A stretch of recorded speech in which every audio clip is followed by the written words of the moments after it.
Hey, it's Tommy. So this is the first video of a short series of videos that will explain the beatboxing that I do for some R20 arrangements that haven't made it to Spotify. So once these songs do make it to Spotify, feel free to disregard these videos and just listen to the Spotify recordings. But in the meantime, hopefully these will be a good reference for what to do.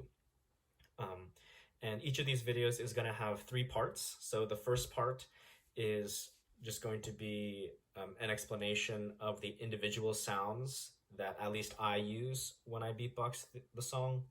The second part will be an explanation of the phrases or repeated patterns that I use in different sections of the song.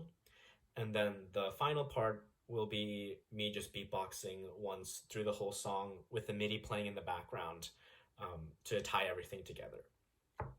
So the first song that we're going to look at is Jeb Carter's arrangement of Radioactive and Believer by Imagine Dragons.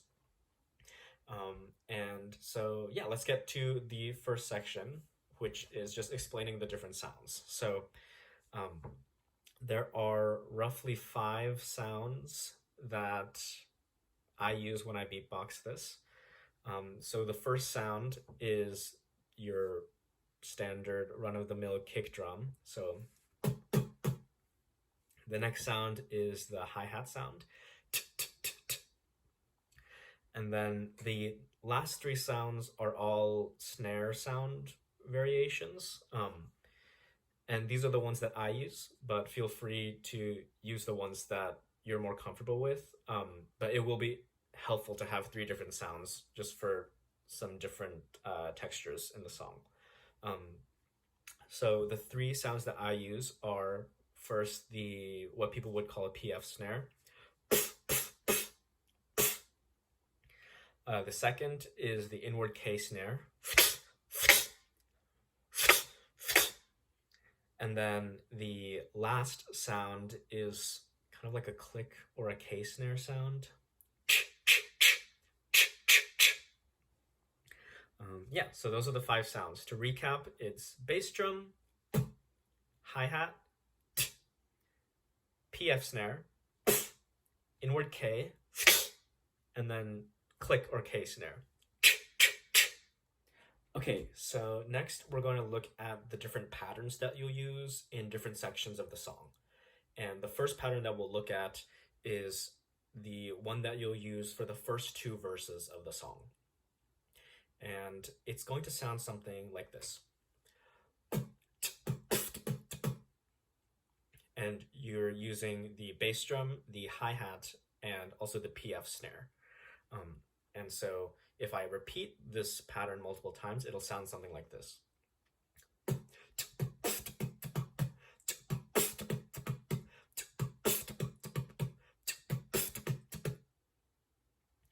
Yep, and like I said, you'll be using that in the first 2 verses.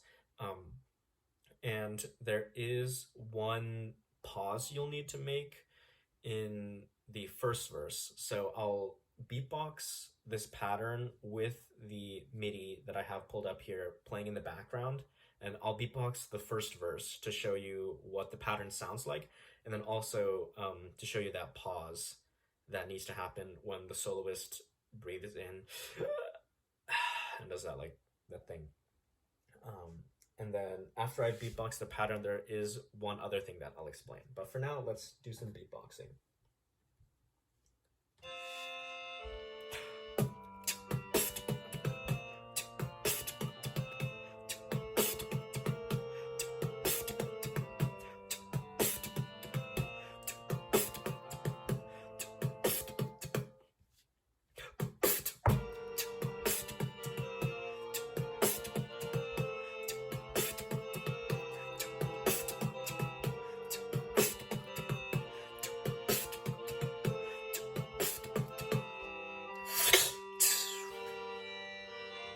And we just hit the chorus right there.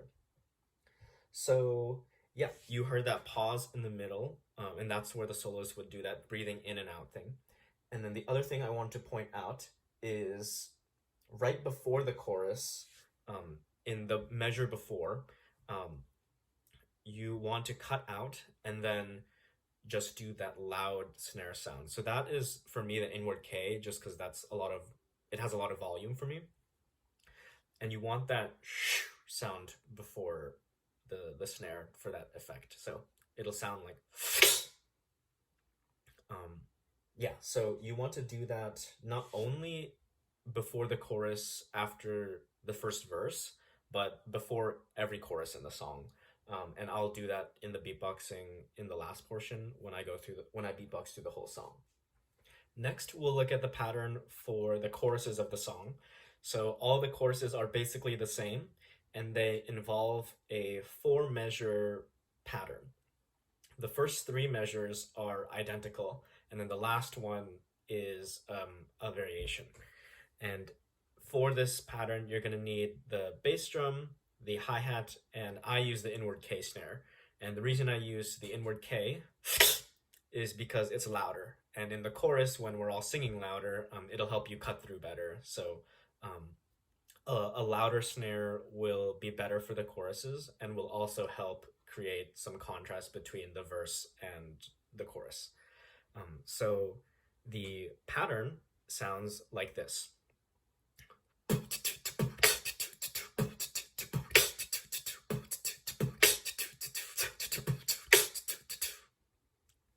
So the first 3 bars, like I said, are identical, and they sound like this.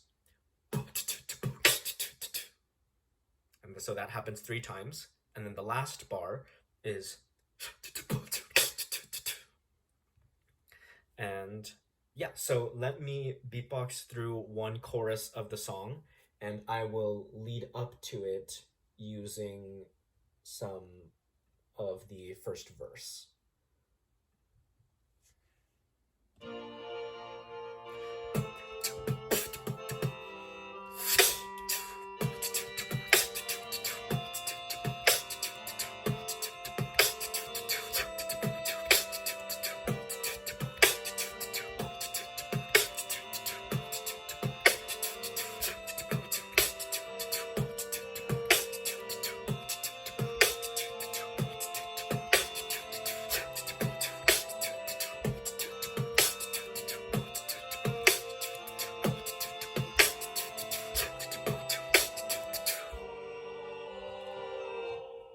And that took us to the second verse.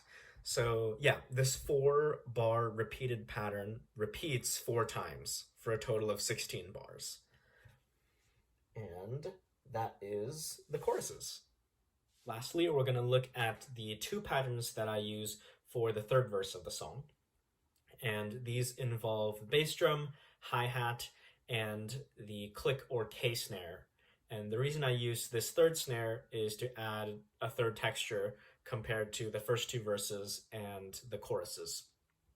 So the first pattern sounds like this. And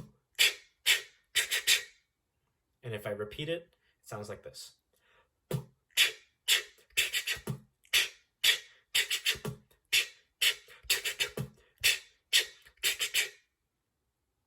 And the second pattern is a more involved version of the first pattern, and it sounds like this. If I slow it down, it sounds like this. And that last beat is the most important beat, because in that triplet, I do a snare, I inhale, and then I do another snare. So it sounds like... And the reason I do that is because there's not really any other place to breathe in the bar, and everything that I'm doing is exhaling. So once again, it sounds like this. And then if I repeat it, it sounds like this.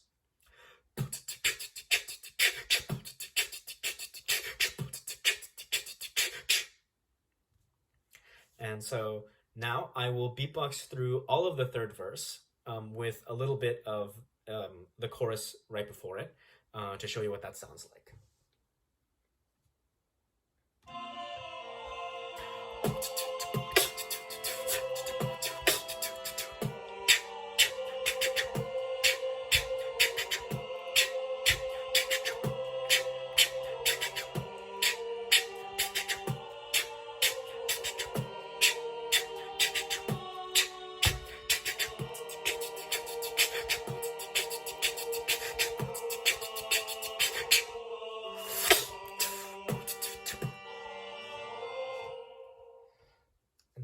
that's the third verse.